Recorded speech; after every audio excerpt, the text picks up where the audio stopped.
Hello, Liz.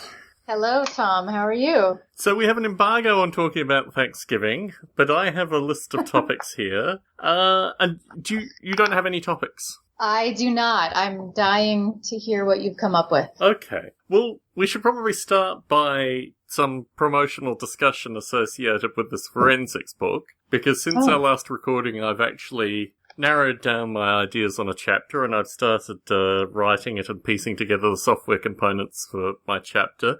Are you actually writing a chapter for this forensics book? You know, I think I'm going to. I wasn't planning on it. I've edited, a few books now, and I don't want to say it's easy, but it really is simpler to be kind of the background person and just write an intro, a conclusion, and then do all the actual editing of the chapters. But this, forensic science and technology is such a topic that's kind of close to my heart. I thought, why would I not write a chapter for this book? So I think I'm going to, and I've got a couple potential ideas in the hopper, but to be determined. But I really liked your idea. It sounded super interesting, and like I wrote in my email to you, I don't know exactly how this would work, but if you want to hash it out for a minute or two, I'm willing to listen. So, historically, Noble Ape has simulated a rich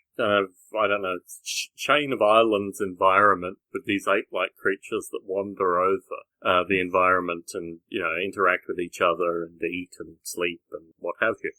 About probably 4 years ago now, I gave a talk at SRI, Stanford Research Institute in Menlo Park. And the fellow who hosted that said, you've got to help me write a grant proposal, which means I had to write a grant proposal associated with Noble Ape, because obviously, there's massive potential. Folks who have the biota feed present can go back and listen to the SRI talk and the discussion around that, in particular the stunned questioning associated with how I didn't have any funding and yet continued to develop Noble Ape. That was associated with things like Hurricane Katrina, like disaster management situations, in particular looking at the role that independent radicals, or at least radical agents within an environment, could shape panicking crowds and these kind of things.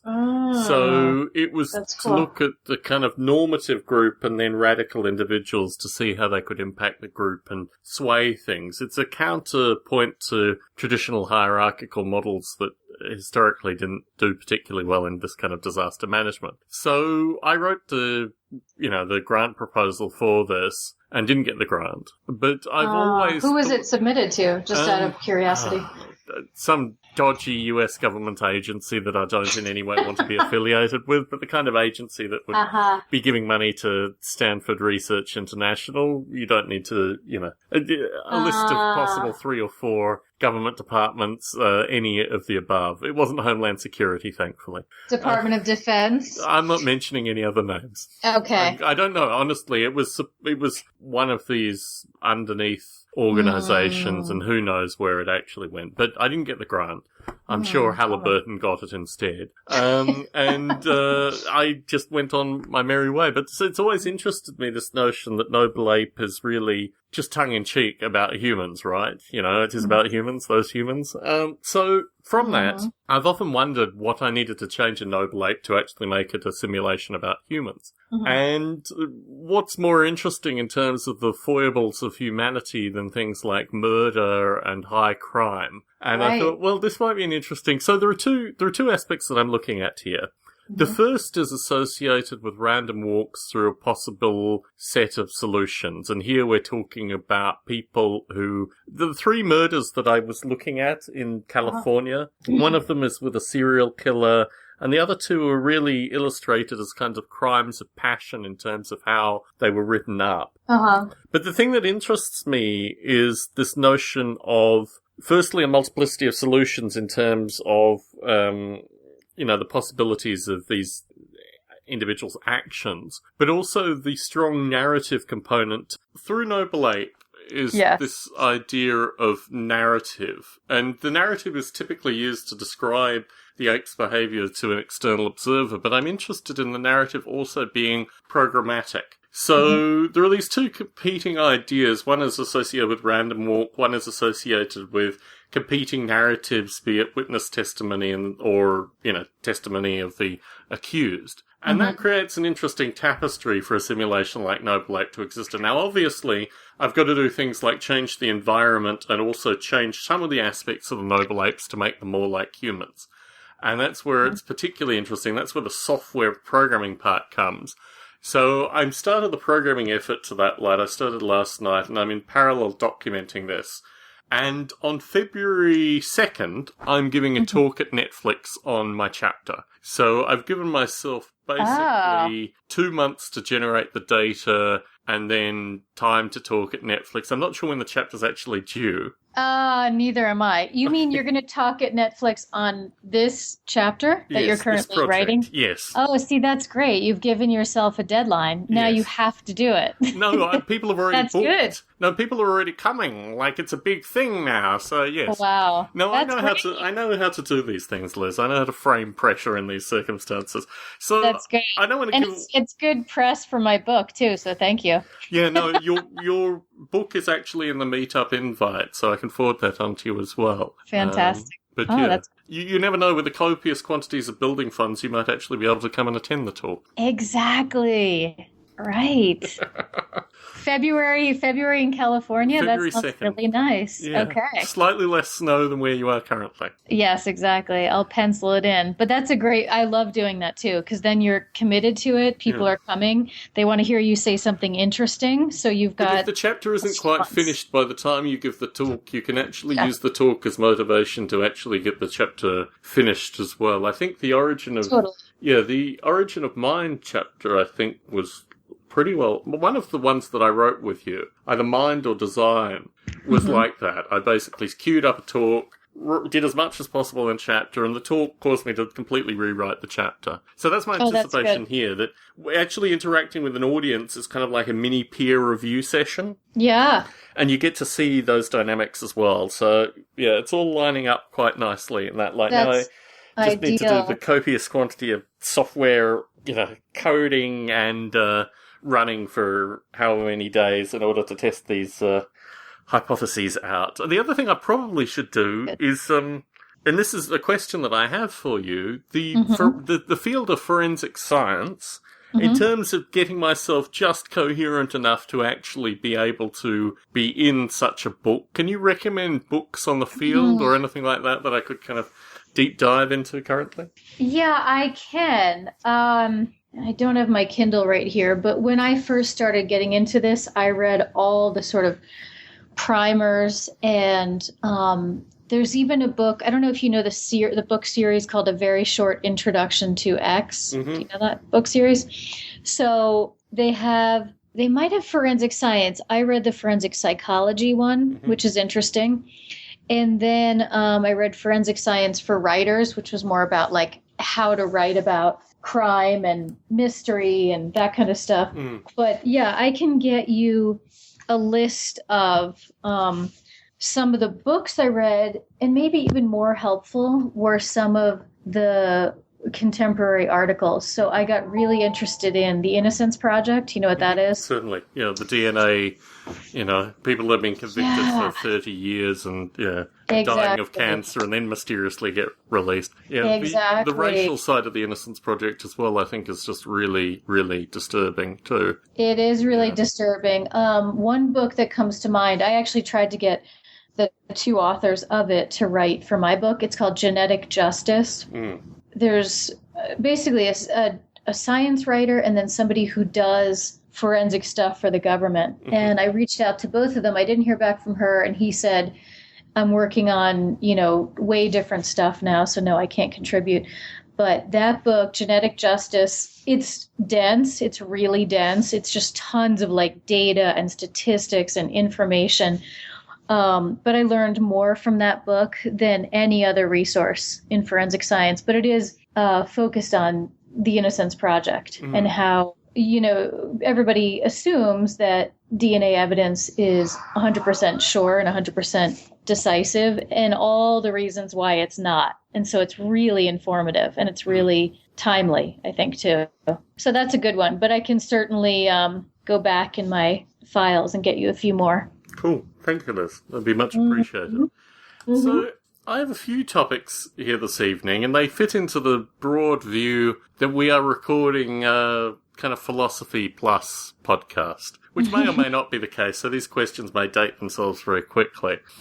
When we were last talking, I mentioned a book associated with the correspondence of early folks in quantum mechanics, and I thought that I had found this book and went out and purchased it, and it arrived. And I realised actually that there was a second book, that I'd read these two books in close succession. And the second book was actually the book that I was looking for. However, I had put for the past, this was the late 90s. So since the late 90s, I'd always remembered this one book cover in the context of this, letters associated with Kant.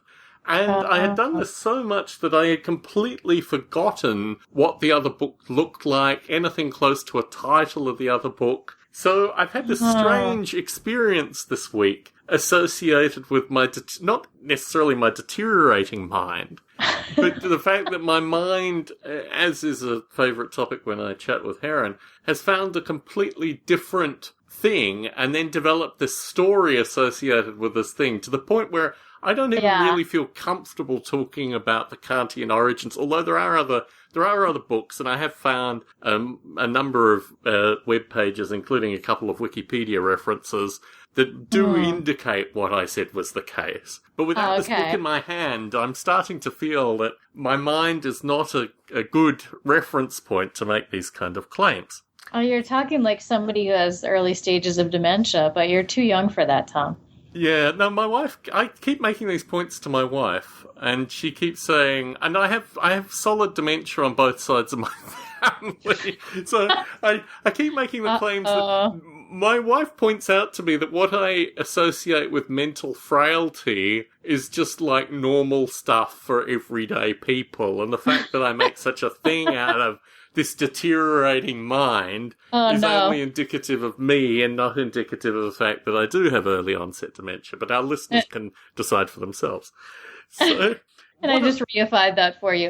I think your wife is right. We all have those dementia moments. The thing that interests me through this is a discussion that we've had on both our prior recordings associated with applied philosophy. So when you look at models of the mind in philosophy or discussion associated with, what the mind is composed of, it's always a bright, crisp, on the top of its game, not sleep-deprived in any way mind example, which is so pure in its form as to be almost unintelligible for, those of us with garden variety minds.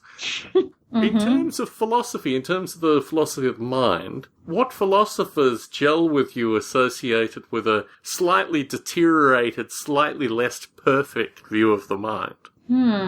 Well, that's kind of a loaded question because you're asking me to adopt your view of the mind. No, I'm just saying the colour that I've cast in this thing does not in any way, but I guess my view is that the mind as a pinnacle in philosophy is described with a lot of ideas that seem to be describing almost the form of the mind, the Platonic form of the mind. Yes. Oh, yeah. Versus what us poor Homo sapiens kind of deal with on a day-to-day basis. Are there any philosophers that you've read that give a more organic view of the mind? Well, let me answer that in two ways. The direct answer is John Searle, a professor emeritus of philosophy at CU Berkeley, who espouses his biological naturalism, is what he calls it. And this is just the idea that consciousness is a biological phenomenon. Consciousness and the mind are hosted by a biological brain. The human being performs consciousness or supports consciousness just like a green plant supports photosynthesis. So, he gives all these sorts of examples and analogies, and saying this stuff in the 90s and the early 2000s, although to the non-philosopher, this sounds really sort of prosaic. It's like, yeah, no kidding. No kidding. Consciousness is a biological phenomenon.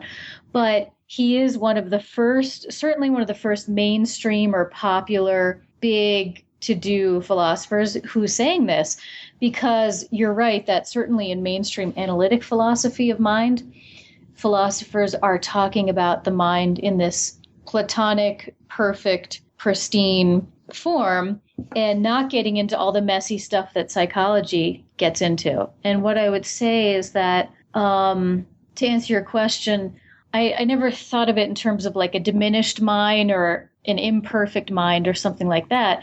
But I always thought that contemporary analytic philosophy of mind is missing the boat in looking at how the mind is now, meaning like a 21st century regular human mind. And if you don't look at the evolutionary history of how the human mind developed, then you run into all these sorts of puzzles of like, why do we see colors? Why do we feel feelings?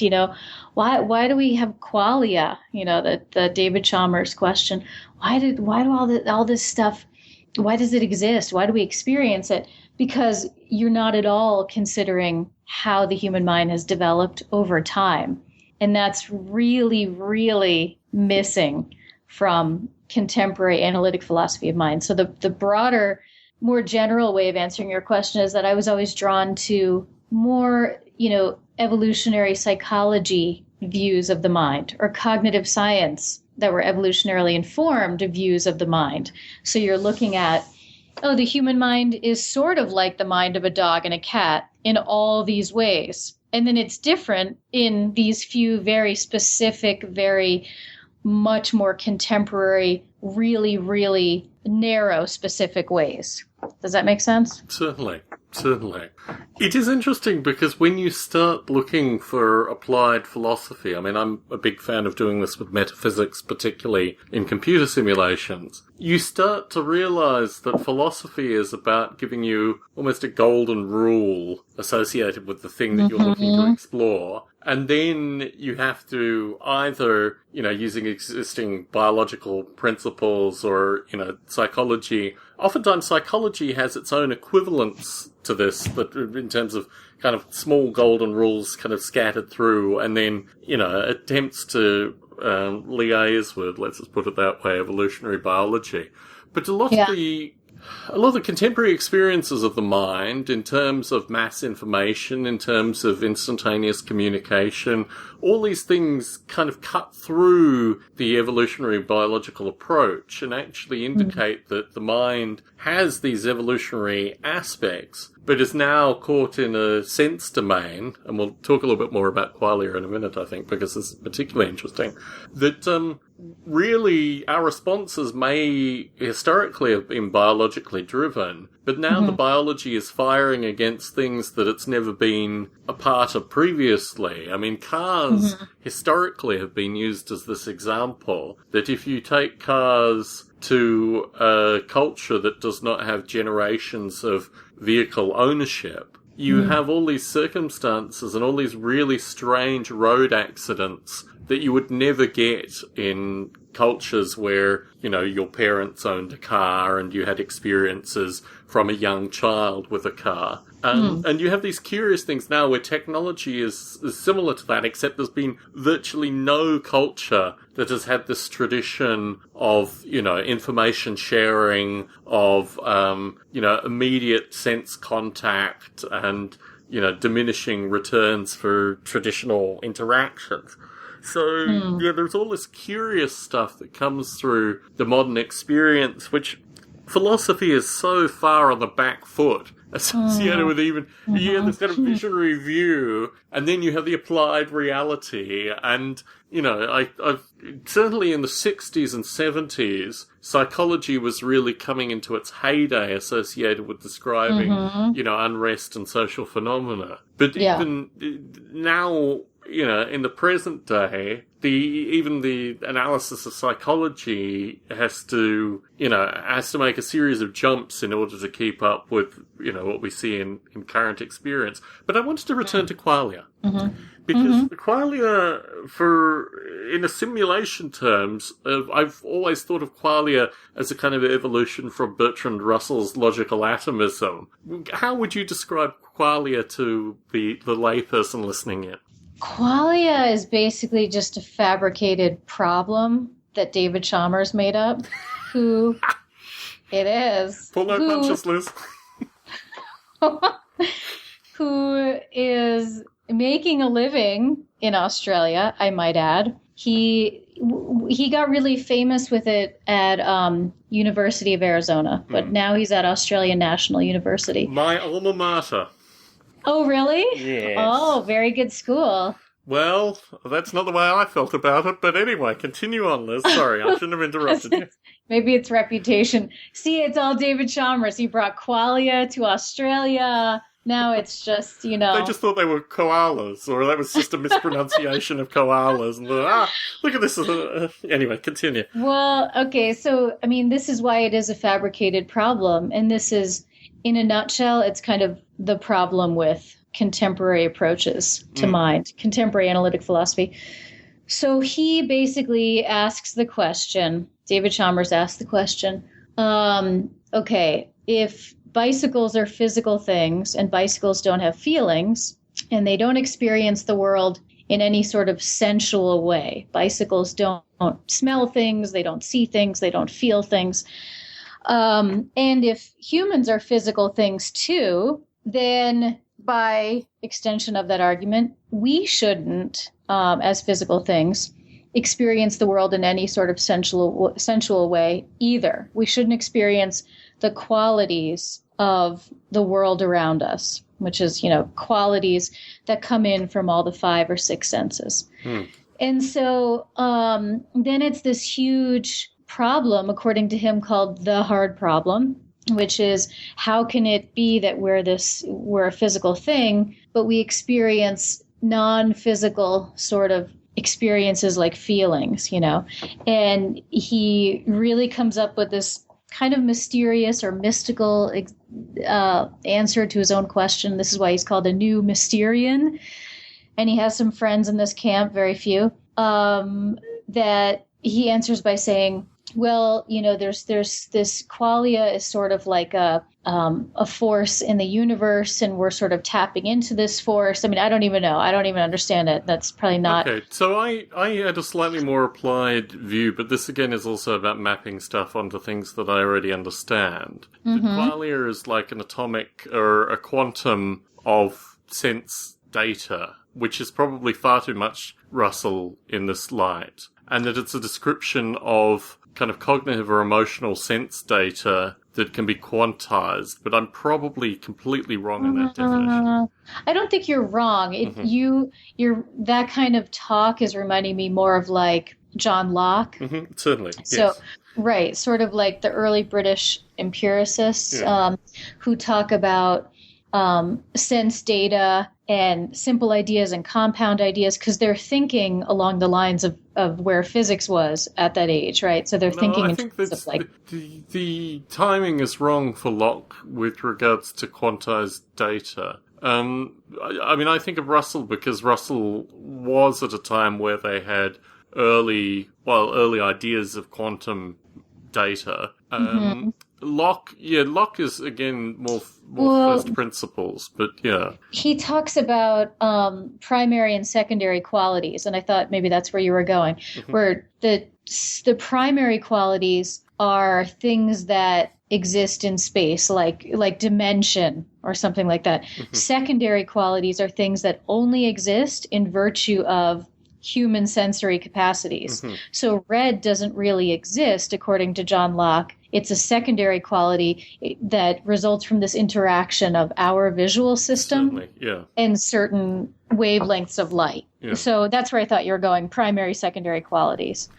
But I don't know. I never thought of qualia in terms of Bertrand Russell, to tell you the truth. Are you I familiar never. with, are you familiar with Russell's logical atomism, though? The notion that we receive quantizable sense data, which are almost like matchsticks, that there's a pile of matches in this room, and if someone comes in and looks at the room as well, we will start gathering data from the same pile in this interaction. And the quantization of the data through that. I mean, this was early Noble Ape stuff as well. But it's from a chapter I've got in the original manuals of Noble Ape, associated with Russell's view of sense data and how we absorb and collect sense data, which is a kind of primitive view of the mind as, I don't know, data recorder more than anything. And I guess I met qualia, although I'm well aware of the mysticism component.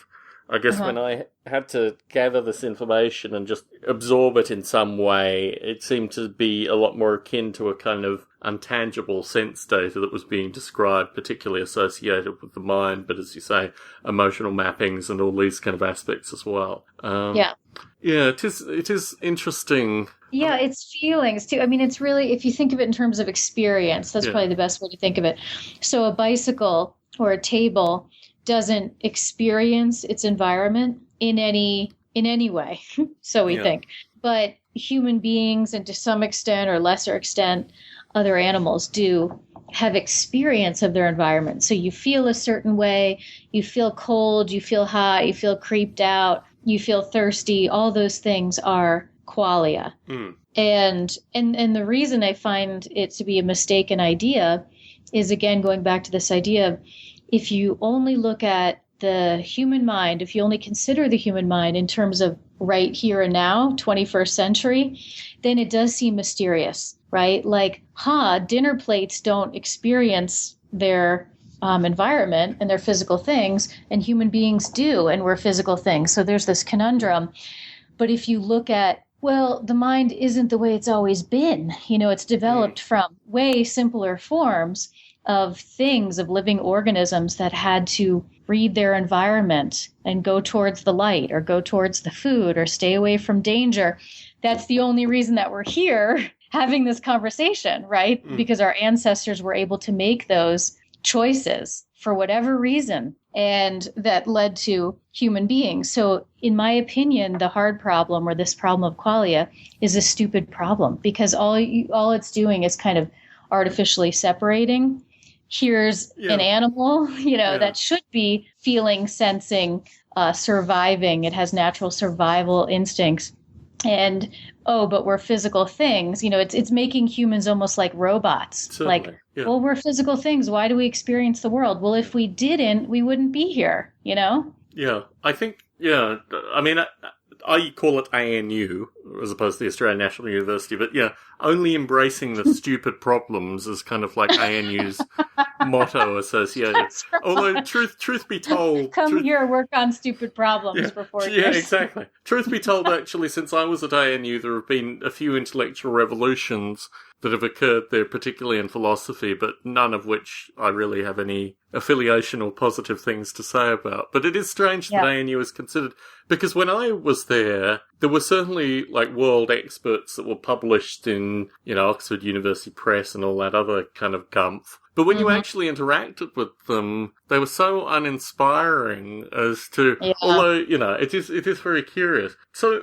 it is interesting, this notion of moving from bicycles to humans. Why not put kittens in between bicycles and humans, or, have at least one additional point in your description, and then mysteriously this thing, as you say, dissolves almost immediately. Well, yeah, exactly. And I mean, this is sort of the crux of biosemiotics, that subfield of biology that I worked in for a while, or I guess still do.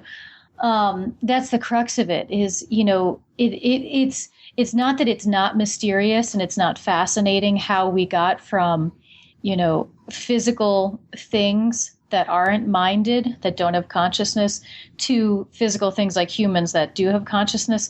It's not that it's not a fascinating problem, but it is artificial to separate the two and say, well, human beings are physical things just like basketballs. Well, no, we're not. We're composed of completely different kind of stuff, and that's why both these examples, they're both human created things. A bicycle and a basketball is not the same thing as a tree or a rock. It's just beautiful that these kind of idiosyncrasies are overlooked in the examples as well. Right. Yeah, right. But if you use a tree, that gets tricky, of course. A rock. Of course, because there are so many more similarities between us and a tree than a bicycle. So. Right, exactly. Yeah. But that's kind of the crux of it is, well, we're physical things, so why aren't we, dumb as dirt? And really, if you can make your philosophy career on that, great, go right ahead. Well, you can do it at ANU quite successfully. Apparently, but it's totally, it's just misguided. So my whole philosophy career was let's look at what the biologists are saying. Let's look at what evolutionary psychologists are saying, because it is a huge mystery. Where did consciousness come from? Where did mindedness come from? But if you're not really willing to look at the natural world and where it really has come from, you're never going to answer that question, So, changing topics almost completely. One thing that we haven't talked about that is I took a double major in philosophy when I did my arts degree. I did one, so I think I probably did a semester's worth of political science in first year because I had to. But everything else I did was philosophy in my arts degree. And I didn't, through that period, take any ethics-related courses. So I know very little about philosophical ethics. But people do come to me periodically. In fact, it's one of the few times that people approach me knowing that I have this philosophy degree that's highly applicable in most of my day-to-day life. But people will come and see me about ethical, or ask me at least questions. That wasn't sarcastic, was it? Oh, believe me. The ability... I use sophistry frequently in long meetings.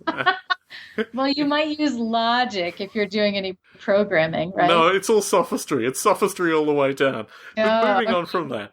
So, with ethics, strikes me as being an area that people have a certain degree of just general fascination. And it relates probably very similar to the fact that, we haven't... When I started, well prior to studying philosophy, but if you'd asked me at 14 or 15 to name a few philosophers... Bob Dylan, John Lennon, these kind of names would come to mind. And I think the same is true with ethics, that people in the general public would look at ethics as being something distinctly different to the way in which it's framed in philosophy. But through recent weeks, and we can move past this individual if this is not a topic that you want to delve into, I've been following the headlines associated with Bill Cosby. And the thing that strikes me through that is that there are a number of ethical conundrums that the media is completely avoiding per usual. But when people come and talk to me about ethics in a broader sense, the notion of ethics in the face of capitalism, which I think is an interesting part of the Cosby story, is really very curious and something that I have trouble just within my own experience drawing distinct parallels, because I guess people who haven't studied ethics would like to see almost a kind of Confucian-like element where you just have a lot of wise stories that you can give to people in these circumstances and they can kind of take them away and apply them. Whereas my understanding of ethics and philosophy is it's more associated with approaches of dealing with kind of strange and, somewhat dirty situations, which the Cosby stuff falls into perfectly. So, did you, do you have any background in philosophical ethics in terms of your... I hate ethics. Very good. Actually. That's the full disclosure. So I dreaded teaching it for a variety of reasons, because it's very hard to teach to undergraduates because it becomes all first-person experience-based and opinion-based. And then the literature is just really, really tedious, in my opinion. I think ethics in general is just tedious. And it's not to say that, that necessarily means I'm an unethical person or I don't care what anybody does. That's not true at all. But teaching it and writing about it and arguing about it, I find to be just so tedious, because it's never as insightful as something like philosophy of mind, where you can actually maybe potentially make headway. Some ideas make more sense than other ideas. Ethics to me just strikes me as one person's opinion versus another person's opinion, or one person's religion versus another person's religion. I don't know. It's never appealed to me at all. But it's funny because a lot of people do equate it with philosophy, right? When they hear that you're a philosopher, or you've studied philosophy, and then it's like, oh, I love ethics. Morals are so interesting, or values are so interesting. That is typically what people go to. You're right. Yes. Yeah. But I have to say, in the Cosby thing, my in-laws were just visiting. They were here for several days, and I basically heard like a peep of that on NPR. And all I know is that all these women are coming forward saying that he was, that they were sexually assaulted by him. I don't know any of the details whatsoever. So I'd be interested in hearing what are the ethical conundrums that you're picking up. So I take this from three separate perspectives, none of which are philosophers. The first perspective is that within circles of comedians, and I've heard this through listening to other comedians, Bill Cosby was known as someone who had a woman in every town. And he was known around the comedian circuits as someone who had particular female fans in every town. And this was always like a tongue-in-cheek thing. So when this came out about 2 months ago from this fellow who was named after the guy with the elephants who fought against Rome, whose name escapes me, but anyway, the dude with the elephants, this fellow was also named, it wasn't, well, what was his name? Anyway, the comedian who's the name of the dude with the elephants who fought against Rome, of course, our listeners know exactly who I'm referring to. He used this. Do you want me to look it up? It'll be the title of this week's podcast. Okay. And of course, I want to think of this guy's name, but I just can't through this. Carthaginians was his force. Hannibal. Oh, Hannibal. So this comedian called Hannibal something. So I know his first name now. Anyway, at the end of his act, he started doing a bit about Bill Cosby, which was already well known in the comedy circles, but it wasn't really talked about. And it wasn't talked about for a variety of reasons, but the main one was that Cosby, it was known anyway in these comedy circles, that Cosby paid these various women. In fact, this has come out periodically. It came out in a litigation as well with Cosby more than a decade ago.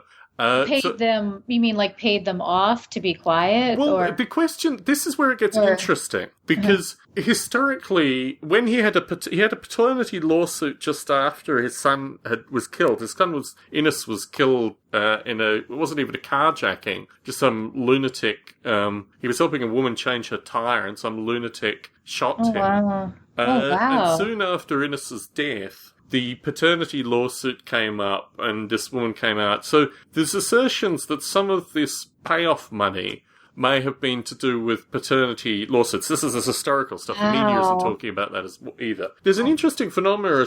Einstein had a number of illegitimate children. There's all this strange things where these men in power just have like lots of children on the kind of hush-hush like thing. Bob Marley. Bob Marley's got like dozens of children. Yeah, well, we don't think of Einstein. There are a few people in history. I like Einstein because the notion of this guy just there being thousands of illegitimate Einsteins just out there. He's this little hottie. Look, it's amazing. It's amazing what. How does he do it? The thing about it with Bill Cosby is the indications initially were, well, although there were some of these drugging cases, initially it all appeared to be paternity suit related. And what's interesting is there's a 90-year-old television guy who worked with the Cosby Show that used to be the bag man, apparently, allegedly, for Cosby, and went out and gave money to all these women. This was already known about within the comedy sphere, and certainly if people had paid any attention to this stuff, They would have known that, Bill Cosby wasn't quite as squeaky clean as he made out of, on The Cosby Show. He wasn't quite the Huxtable. But through this, it appeared that everyone that the consensuality part was always questionable, but basically the money part wasn't. And these people had accepted in their lives, particularly those that potentially had children, that they were just going to keep getting a certain amount of money for an extended period of time. And that's certainly what the fellow who's come out has been. Now, a number of women have come through who've had contact with lawyers that they've identified, but a majority of them appear not to have had any financial contact with Cosby following this, which just means that there's a far larger group of women out there. The concerns associated with drugging are, I think, probably very real, and it talks about the early stages in the 60s where he was being pretty free with kind of quaaludes and things like that to kind of drug women. But it was very much in the context of, party atmosphere, what have you. I thought you meant he was using drugs. You're saying he was pushing these drugs. He was giving drugs to women. Oh my God. So you have this whole undercurrent. Look, I mean, I think... What a weirdo. This period... Well, my suspicion is actually, if you look at a number of the cases that got to the film guy who can't come back to California... Woody Allen? No. No, this is great. This is great. Other film guy? He's a Polish Roman Polanski. This has been a long day, folks, so you're going to get the best of my deterioration of mind here recorded for benefit. He gives an account as well of just basically a fast and loose giving. I mean, in Polanski's case, the girl was 14. Right. But you see all these kind of hedonistic aspects to these stars' environments. And what's coming through now is a combination of women who were starlets and thought that by reporting Cosby it would hurt their career, and other women who had sought some legal attention at the time and just hadn't been able to, the lawyers that they were dealing with wouldn't represent them in some cases. So you have this kind of interesting pattern of stories that are coming through this, and in parallel, Cosby's emphatic denial. He was filmed by the Associated Press with his wife, and he refused to answer any questions, and the Associated Press kept filming him. So after the formal interview, he then said, I cannot answer these questions. I want to contact your boss to make sure that this video footage never gets out, and you should never ask me these questions, and it's not acceptable. I can't talk to these things. Wow.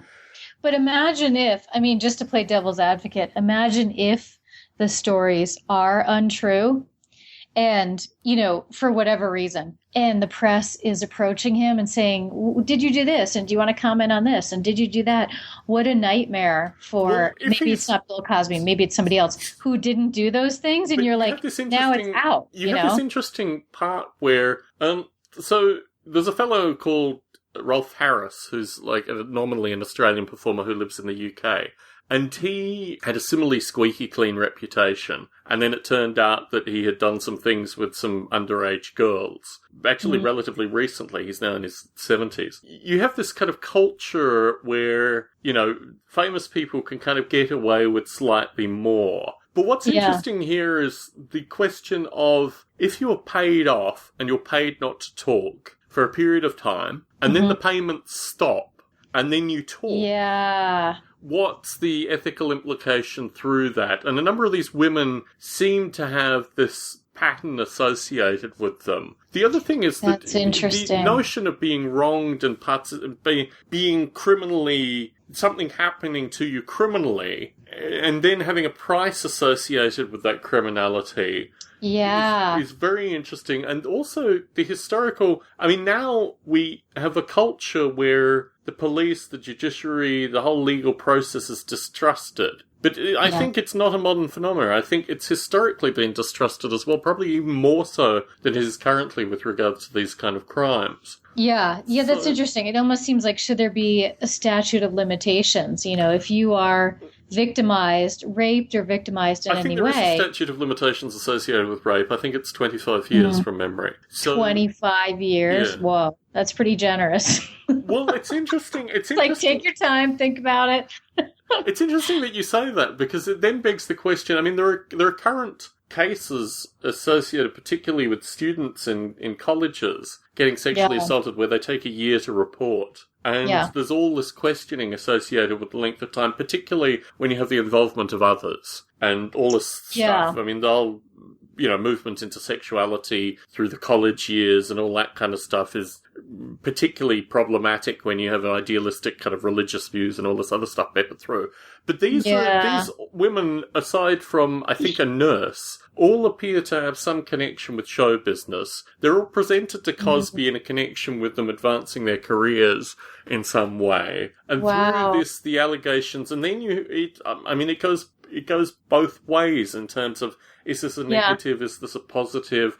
What is the burden of trust here? But this trial by media phenomena does, as you've noted, does concern me as well. Because if he has agreed with these women, and we don't know the nature of the crimes in these interactions that took place, but if they've agreed for an amount of money, and they've received that amount of money, that seems to be a very different position than just someone who was, drugged, sexually abused, and woke up naked, next to his road manager or what have you. So you have all these kind of strange ebbs and flows. Well, I mean, this is what at least a couple of the women have said. Oh, so, really? Yeah. I thought you were just making that up. No, not at all. I'm actually using elements from it. So, although this topic has not been, people haven't approached me associated with the ethical quandaries here. I am, within the past week, I've been approached about other ethical quandaries, and people seem to like talking to me about these things because they think that's what I studied when I did philosophy. Well, and it's way more interesting than what you did when you studied philosophy, probably, because what you talk about in the classroom and in ethics textbooks are all very, the tedious, well-worn examples of abortion, euthanasia, blah, blah, blah.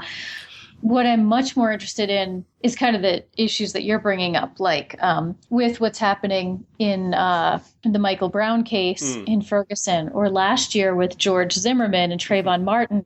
I follow those cases. That's more like criminal justice, which of course ethics comes into, all these ethical questions of, does Trayvon Martin's shady background come into play? Should that be allowed? Is this a race thing, or is it just a rights or a gun rights or a? I mean, I find the two cases are very distinct in terms of those aspects. Totally.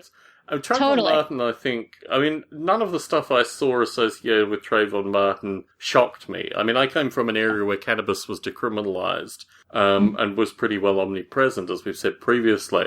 So when they started bringing in, the potential that he could have either had cannabis in his system or was photographed with cannabis in his proximity, I thought that is really aiming for a small margin of the population to try and engage. Yeah. The unanswered question in that case was who was the instigator, what was the nature of the physical violence, but also, historically, if you've ever been approached by one of these, I didn't quite get into the police force, neighbourhood watch kind of guys, you understand that mentality very clearly, and there's a certain amount of posturing. I mean, if you follow... I used to DJ quite extensively, and I spent some time in LA when I was in my early teens and picked up, rap records, and I was predominantly a kind of rap and hip-hop DJ in Australia and worked with some groups there. But if you look at the way music has changed within this community, the music that is being portrayed now has very little of the kind of black nationalism elements that I really used to like in the late 80s, early 90s, and is now more associated with a hard, but not in terms of knowing yourself and your background, but just that you need to behave in a particular way when you're confronted, and you don't back down. And that is the difficulty in these circumstances, is that you have all these things coming into play. I think in the Trayvon Martin case, I was considerably more sympathetic to Trayvon Martin than I'm reading about the Ferguson, Missouri case. And I think it's an interesting... if you look at the history of civil rights in this country, if you look at the Black Panthers and what happened after the Black Panthers in terms of civil rights, the civil rights leadership now is so against the history of kind of, elevating communities and bringing communities out of poverty. and there's so much more about the kind of soundbite politic that it really is a very, it almost needs new, strong, and there are examples of this, but I just don't see them in a kind of unified intensity as I did with the Black Panthers in particular in the late 60s. The anger that should be focused on the fact that for the first time in history, there's like an African-American establishment in positions of power, and yet this power is not in any way translated to these areas of poverty. Just doesn't seem to be a topic that is, whereas these kind of soundbite issues associated with, kids getting shot, particularly when there are curious interplays in those interactions, seem to me to be the weakest possible discussion points in a kind of broader conversation associated with civil rights. But you don't hear that talked about at all. Instead, I think there's a phenomena which people talk about outside this country associated with the way the US focuses on, what's the terminology? It's, I think the broader terminology is like weak issues. That you won't talk, the people in this country will not talk about pay, the minimum wage, things that actually... So abortion becomes this curious issue, which it isn't anywhere else in the world. It becomes this kind of, turning point issue, whereas poverty and the reasons why, it wouldn't be comfortable to bring up children in an environment are not actually discussed. Instead, you have these kind of issues. And I think both in the Ferguson case and also in the case in Florida, this strikes me as being so far removed from anything that was historically talked about in civil rights terms. And, I agree.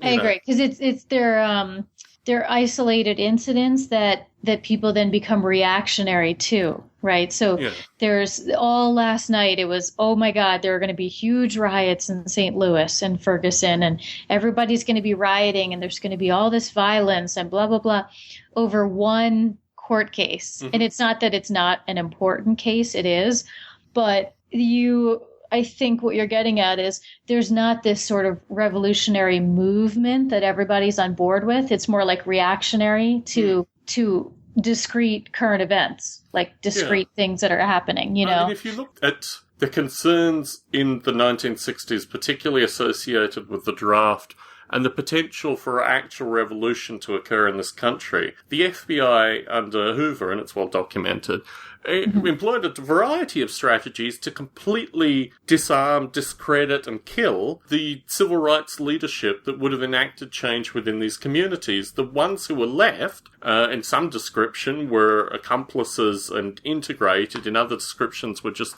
extremely inept and lacked a coherency in order to kind of carry through this vision. It's very strange now that this isn't taught as an example of how, in the case of being forced into wars in countries that are curious at best and strangely hard to describe in Nazi Germany invading England's stance, that still, young men and women are sent off to fight in these, countries.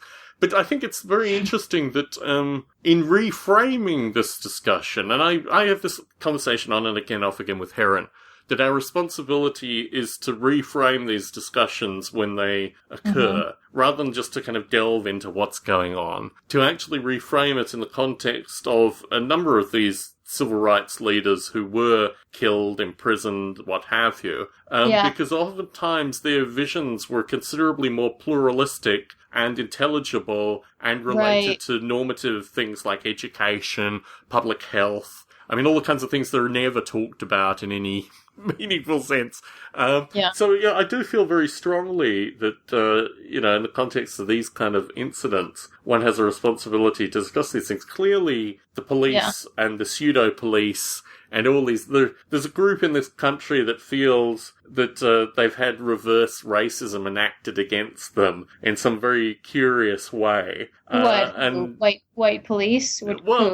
I think I'm talking about the Zimmerman archetype. I'm talking about the person who feels scared. And it's interesting, actually, because I've moved into a neighborhood with very little police. In fact, the lowest police of anywhere in the US. And we have these kind of competing groups that I frequently, the homeless, for example, who, come through and have certain interactions. And my wife is very strongly of the view that when we do see police, they're typically harassing homeless people. And when I see police out in the general public, they're typically harassing Latino kids, trying to shake them down for bags of weed and things like that. And it's funny, actually, because we drive through the same neighborhood at the same time, and we see different pockets of policing and talk about it accordingly.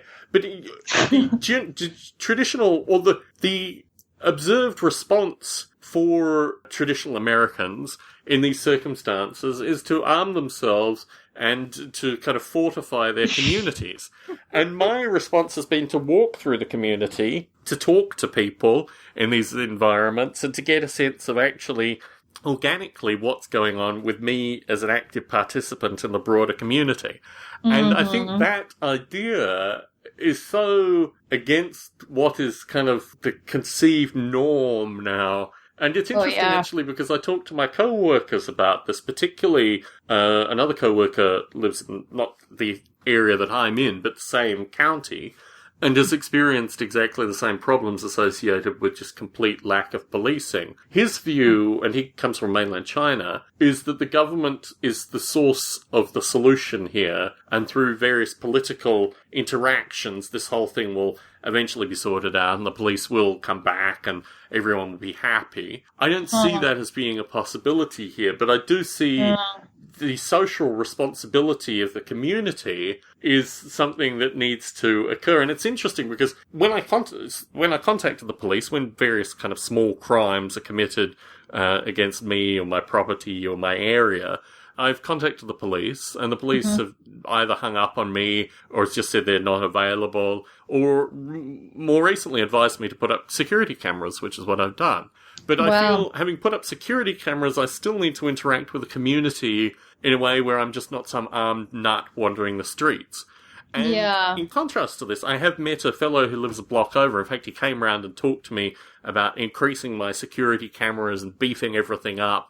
And this guy is, I get this, when I lived in Nevada, people had the right to carry. So you would see people either externally carrying, or you talk to them and they'd establish that they had concealed carry permit. And I've often wondered about that whole mentality of being armed in an environment, which is the Zimmerman example. Is what position will you actually, and what kind of engagement will you have? I mean, particularly if you're the kind of stand your ground mentality versus a perspective which I've tried to cultivate, which is interacting with a certain degree of respect in these environments and establishing that, people may have reasons to be there. They may be dumping trash illegally into your bins, but, they're still there. They're still, they live a few doors down. You don't necessarily want to get into a confrontation with them because this basically just ruins the community, That's what I was just going to say. I mean, it's nice to respect everybody, but respect versus a gun, you're going to lose. So you got to be careful. Certainly. And I use the statistics associated with gunshot wounds whenever I approach anyone in this neighborhood. But 1 in 7 You're folks, making it sound like you live in Beirut, Lebanon or something. I'm getting really curious about your neighborhood. It is a curious neighborhood. I mean, it's a neighborhood on the up and up. I mean, in terms of house sales, it's certainly a neighborhood on the up and up. But you're in San Jose, right? Yeah, it does have the largest homeless encampment in the US, like literally a mile and a half away. And it's a very real thing. Now, they're saying, we're bulldozing it, we're moving them out. We've seen some indication that they're moving people out. But the nature of actually how, and the state of California is particularly appalling at this, and interacting with homeless populations is just really very, very poorly done in California. Maybe everywhere, because it's such a huge problem. We don't know how to tackle it. I think Washington State, in large part inspired by British Columbia, has enacted some pretty good homeless legislation. The ability also, I think, in Manhattan at least, to have set up these huge tax breaks, privately run homeless shelters, seems to combat some of that issue. It just doesn't seem to be being done effectively in California. And I am genuinely, I mean, my experience of it comes through dealing with my, local environment. But it is interesting, this notion of the kind of white flight, white arming. Yeah. But I mean, my in-laws are of this mentality. They live out in the middle of the desert. The guns are at the ready. They, they keep an eye out in their neighborhoods. And they're surrounded by people that think the same way. Wow. Which is interesting because you find these, the ability to hold on to these beliefs. I found when I first came here in 2000, a fellow who was a Republican, a member of the NRA, but also belonged to a union, and felt that was completely coherent. And I think the beauty of coherence with apparent incoherence is one of the things that I really like about the US. I like the ability to have all these kind of tapestries of beliefs that are just completely in contrast, and like any degree of like analysis or rationality. I actually agree with your friend or neighbor. I don't think that's inconsistent at all. To be part of a union who is going to represent you in labor issues but also want to own a gun, that's not inconsistent in my mind. And be a Republican? Yeah, well, Republicans are all about, I'm going to do what I want to do and leave me alone. If I want to have a gun, I want to have a gun, but right? Joining a union? Anyway. Historically, I know what you mean. Historically, those two things have been at odds. However, I don't know, probably something happened to him at work that made him want to be represented by or join a union. And meanwhile, he still votes Republican. But again, I was born in New York. I'm one of these Americans you're talking about. Yeah. We like to pick and choose our politics. Exactly. It's a smorgasbord of beliefs. They don't need to be coherent. It's wonderful. Yes, exactly. Yeah. If you're gonna let European seriousness, leave that at the docks when you consistency, schmamisticity. Exactly. Well, Liz, I think we've reached our hour mark. The next few weeks for me are going to be very interesting. I'll try to keep the 2 week, every 2 weeks thing. We've gotten a lot of really positive feedback. And what I will do in this audio is ask people to submit questions and topics. Because that's something that you asked for, but didn't actually make the audio last time. I thought that would be fun. A little audience interaction. Definitely.